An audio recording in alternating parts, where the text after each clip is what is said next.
सिर्फ हंगामा खड़ा करना मकसद है नहीं मेरा। मेरे दिल में ना सही तेरे दिल में आग लगनी चाहिए। हो गई है पीर पर्वत सी पिघलनी चाहिए।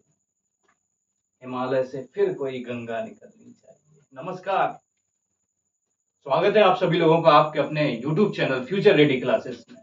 करंट के एक नए टॉपिक के साथ पुनः प्रस्तुत हूं मैं आप सभी के समक्ष। और आज का हमारा जो टॉपिक है उसका नाम है संघाई सहयोग संगठन, SCO, संघाई कोऑपरेशन ऑर्गेनाइजेशन सम्मेलन। इसका सम्मेलन हुआ है 2025 में, लेकिन सम्मेलन में जाने से पहले 2025 में जाने से पहले SCO का इतिहास जानना बहुत जरूरी है। तो आइए जानते हैं SCO का इतिहास। यह एक अंतर सरकारी संगठन है, इंटर गवर्नमेंटल ऑर्गेनाइजेशन। अब अंतर सरकारी संगठन जो शब्द है उसका शाब्दिक अर्थ होता है कि जब दो या दो से अधिक देश मिलकर किसी संधि या समझौते के तहत किसी संगठन की जब स्थापना करते हैं तो उसको अंतर सरकारी संगठन कहा जाता है। And you can say inter governmental organisation. ठीक है, 1996 में क्या हुआ? 1996 में चीन, रूस, कजाकिस्तान, किर्गिस्तान और ताजिकिस्तान ने मिलकर संघाई 5 के नाम से SCO, संघाई कोऑपरेशन संगठन की स्थापना की थी।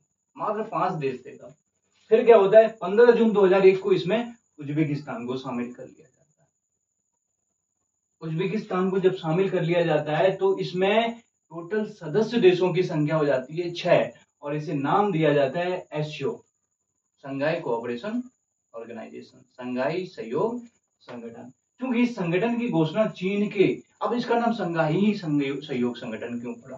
सवाल है, जाहिर है उठेगा। इसका नाम संघाई इसलिए पड़ा है क्योंकि जब इस संगठन की स्थापना की जा रही थी तो बैठक संघाई में हो रही थी, चीन के संघाई में हो रही थी। इसीलिए इसको संघाई सहयोग संगठन के नाम से जाना जाता है। अब भारत तथा पाकिस्तान, भारत और पाकिस्तान को इसमें 2017 में शामिल किया गया। तब सदस्य देशों की संख्या हो जाती है कितनी? 8। समय बदलता है, धीरे धीरे 2023 में पहुंचते हैं। 2023 में ईरान को भी इसमें शामिल कर लिया जाता है। सदस्य देशों की संख्या हो जाती है 9। और 2024 में बेलारूस, जिसकी राजधानी मिन्स्क, उसको शामिल करके स्थायी देशों की संख्या वर्तमान में SCO में स्थायी देशों की संख्या 10 है। SCO का जो मुख्यालय है, SCO का जो हेडक्वार्टर है वो बीजिंग चाइना में है। ठीक है, इस प्रकार से इसमें टोटल स्थायी देशों की सदस्य संख्या कितनी है? 10 है। ठीक है, अब आइए जानते हैं कजाकिस्तान की राजधानी अस्ताना, किर्गिस्तान की राजधानी बिश्केक, ताजिकिस्तान की राजधानी दुशांबे और उज्बेकिस्तान की राजधानी ताशकंद। ठीक है, इसके बाद ये सब होने के बाद, ये तो इसका इतिहास है। इतिहास के बाद आइए जानते हैं 25वां सम्मेलन 2025। जो SCO का 25वां सम्मेलन हुआ है, 25th एडिशन हुआ है, वो 2025 में 31 अगस्त और 1 सितंबर को चीन के तियानजिन शहर में हुआ, जिसमें विश्व की टॉप मोस्ट जो अर्थव्यवस्थाएं हैं, जिसमें रूस है, चीन है, भारत है, उनके नेताओं ने, उनके उच्च स्तरीय नेताओं ने इस सम्मेलन में शिरकत की। और खासकर इन 3 देशों के नेताओं को बहुत ही वायरल तरीके से लोगों के बीच में देखा गया। लोगों ने कम देखा हो, लेकिन अमेरिका के राष्ट्रपति ट्रंप ने बड़ी ही गहरी निगाह से देखा। क्यों? क्योंकि उनकी नजर लगी हुई थी। कहीं ना कहीं ब्रिक्स और SCO जैसे जो संगठन है वो ट्रंप के लिए खतरे की घंटी है। इसलिए ट्रंप की सबसे ज्यादा नजर लगी हुई थी। क्यों? क्योंकि ट्रंप अपने वजूद के लिए संघर्ष कर रहे हैं, अमेरिका के लिए संघर्ष कर रहे हैं। टैरिफ लगा लगा के अमेरिका का राजकोष बढ़ाने में लगे हुए। तो आइए जानते हैं इसका थीम। इसकी जो थीम है 2025 में 25th एडिशन हुआ है जो SCO का, इसकी थीम है संघाई भावना को कायम रखना। जो संघाई भावना, जो संघाई सहयोग संगठन की भावना है उसको कायम रखना, और SCO आगे बढ़ रहा है। ठीक, इसका थीम रखा है। आयोजन स्थल, इसका आयोजन हुआ चीन के शहर तियानजिन में। ठीक, और पर्यवेक्षक देश इसमें बनाया गया अफगानिस्तान को, जिसकी राजधानी है काबुल, और मंगोलिया जिसकी राजधानी है उलान बटोर। ठीक है, तो पर्यवेक्षक का शाब्दिक अर्थ क्या होता है? पर्यवेक्षक का मतलब होता है ऐसा देश या ऐसे देश जिनकी देख रेख में, जिनके मार्गदर्शन में कोई कार्य संपन्न किया जाता है। और पर्यवेक्षक को इंग्लिश में सुपरवाइजर बोलते हैं। उनके कार्य को पर्यवेक्षण बोलते हैं और देशों को या लोगों को पर्यवेक्षक बोलते हैं। ठीक है, संवाद साझेदार देश। अब बात आती है डायलॉग पार्टनर कंट्री की। देखिए, इसके स्थायी जो सदस्य देश हैं वो 10 हैं। ठीक है, और इसमें 17 डायलॉग पार्टनर कंट्री हैं। और पर्यवेक्षक देश अफगानिस्तान, मंगोलिया बढ़ भी सकते हैं अगले सम्मेलन में, कम भी हो सकते हैं, जो भी हो। ठीक है, तो संवाद साझेदार देशों को बुलाया जाता है, आमंत्रित किया जाता है। किस लिए आमंत्रित किया जाता है? कि वो अपने विचार इस मंच पर प्रेषित कर सकें, रख सकें, विश्व के को एक मैसेज दे सकें, एक अपना सजेशन दे सकें। तो इस सजेशन में, इस डायलॉग पार्टनर कंट्री में आर्मेनिया को बुलाया गया था। आर्मेनिया की राजधानी एरेवान है। अजरबैजान को बुलाया गया था। अजरबैजान की राजधानी बाकू है। कंबोडिया की नोम पेन, इनको बुलाया गया। श्रीलंका, टर्की की राजधानी अंकारा। ठीक है, मिस्र की, नेपाल, सऊदी अरब, लाओस। लाओस 2025, लाओस को अभी 2025 में डायलॉग पार्टनर कंट्री का जो है तमगा मिला हुआ है, तो इनको भी बुलाया गया था। ठीक, आर्मेनिया और अजरबैजान के बीच में एक अभी एक गलियारा बनाया गया था ट्रंप की जो है मध्यस्थता में। उसको ट्रंप ने अपने नाम, अपना ही श्रेय ले लिया। ट्रंप ने उसका नाम रख दिया Trump route for peace and prosperity. ठीक है, अब ऐसा ना, आर्मेनिया और अजरबैजान में काफी तनातनी चलती थी। अजरबैजान का कुछ हिस्सा आर्मेनिया में पड़ता है। अजरबैजान के लोगों को आर्मेनिया में जाने के लिए ईरान होके जाना पड़ता है। तो क्या किया, एक रास्ता बनाया गया। ठीक है, उसको नाम दिया गया, क्या नाम दिया गया? Trump route for peace and prosperity. अब ट्रंप ने ऐसा क्यों किया?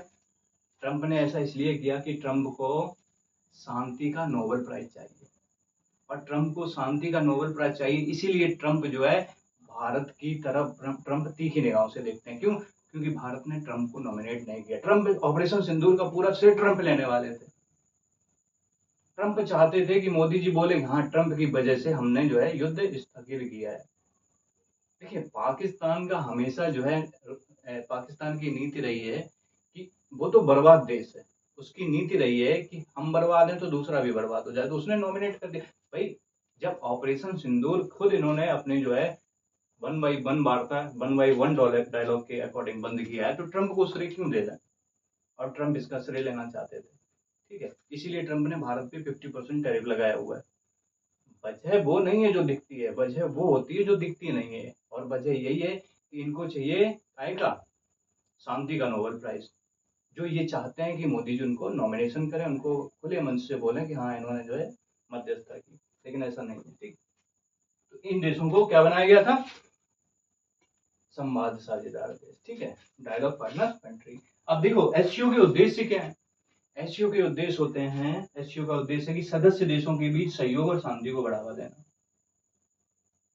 ये जो पहला उद्देश्य है ना एससीओ का, सदस्य देशों के बीच सहयोग और शांति को बढ़ावा देना, क्या ईमानदारी से ऐसा हो रहा है?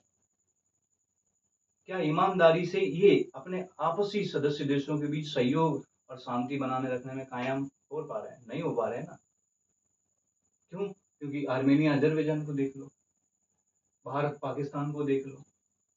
तो कहीं ना कहीं ऐसे संगठन, उच्च स्तरीय संगठन, कहीं ना कहीं अपने मोर्चे पर फेल होते दिखाई देते हैं। मुझे यूएनओ का आज तक जो है, यूएनओ का ये कार्य प्रणाली नहीं समझ में आई। यूनाइटेड नेशंस ऑर्गेनाइजेशन, वो किसी के बीच में समन्वय नहीं बना पा रहे। और जब युद्ध छिड़ जाता है, वार होने लगता है, ठीक है, उसके बाद जो है, उसके बाद भी वो समन्वय बनाने में कामयाब नहीं हो पा रहा है संगठन। ऐसी भारत में नीति आयोग, इनकी नीतियां आज तक नहीं समझ, नीति आयोग की नीतियां नहीं मुझे समझ में आई।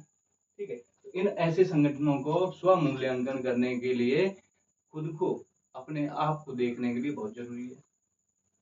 व्यापार, सुरक्षा, निवेश, ऊर्जा आदि क्षेत्रों में आपसी सहयोग करना, ये तो हो रहा है। व्यापार के क्षेत्र में देखिए, पूंजीवाद है तो हर एक देश चाहता है कि उसका मार्केट उसको मिले, किसी भी देश का मार्केट उसको मिले, और उसका व्यापार बढ़े। तो व्यापार के माध्यम के लेवल देखो, यहाँ पे ऐसा होता है कोई ना स्थायी दुश्मन होता है ना दोस्त होता है। जहाँ जिससे जो है व्यापार के मामले में लगता है कि फायदा होने वाला है तो अपना बिजनेस चालू कर देते हैं। अमेरिका के साथ भारत की तनातनी चल रही है, लेकिन हमेशा चलेगी ऐसा नहीं होगा। अभी को कल ट्रंप कहते हैं कि नहीं 25% कर देंगे या 30% कर देंगे, तो रिश्ते फिर सामान्य हो जाएंगे। तो रिश्ते डिपेंड करते हैं काहे पे? रिश्ते डिपेंड करते हैं आपसी लाभ पे, कि इनका जो है लाभ क्या है। ठीक है, अगला है क्षेत्रीय शांति व सुरक्षा। क्षेत्रीय शांति और सुरक्षा स्थापित करना। क्षेत्रीय शांति और सुरक्षा कैसे स्थापित हो पा रही है? इनके सदस्य देश ही आपस में लड़ रहे हैं और ऐसे संगठन अपनी भूमिका का निर्वहन अच्छी तरीके से कर ही नहीं पा रहे हैं। ठीक है, आपसी विश्वास, समानता, एक दूसरे की संस्कृतियों का सम्मान करना, ये जो है ब्रिक्स एससीओ के उद्देश्य हैं। ठीक है, उसके बाद 2026 में इसका सम्मेलन किर्गिस्तान में होगा। एससीओ का 2025 का सम्मेलन तियानजिन चीन में हुआ और 2026 का सम्मेलन किर्गिस्तान, जिसकी राजधानी बिश्केक है, वहां पर होगा। विश्व की 23% जीडीपी, एससीओ की जो कंट्री हैं, स्थायी सदस्य देश हैं, और विश्व का टोटल जो जीडीपी है उसका 23% इन जो है देशों के पास है। साथ में 42% जनसंख्या का प्रतिनिधित्व एससीओ कंट्री करते हैं। एससीओ के जो देश हैं वो कुल पॉपुलेशन का, विश्व की कुल पॉपुलेशन का 42% पॉपुलेशन अपने पास रखते हैं। उन देशों की पॉपुलेशन 42% है। इस प्रकार से एससीओ का ये पूरा जो है डेटा दिया मैंने आपको। एससीओ सम्मेलन का इतिहास बताया, एससीओ सम्मेलन कहाँ हुआ ये भी बताया, और अगला कहाँ होगा ये भी बताया। ठीक है, आशा करता हूँ आपको ये वीडियो अच्छी तरीके से समझ में आया होगा, और अगर अच्छी तरीके से समझ में आया हो, वीडियो अच्छा लगा हो, तो प्लीज़ इसको सब्सक्राइब करें, फॉरवर्ड भी करें, शेयर भी करें। ठीक है, और कमेंट करें, आपके कमेंट सदैव आमंत्रित हैं। ठीक है, इसी के साथ मस्ती करिए, मस्त रहिए। नमस्कार।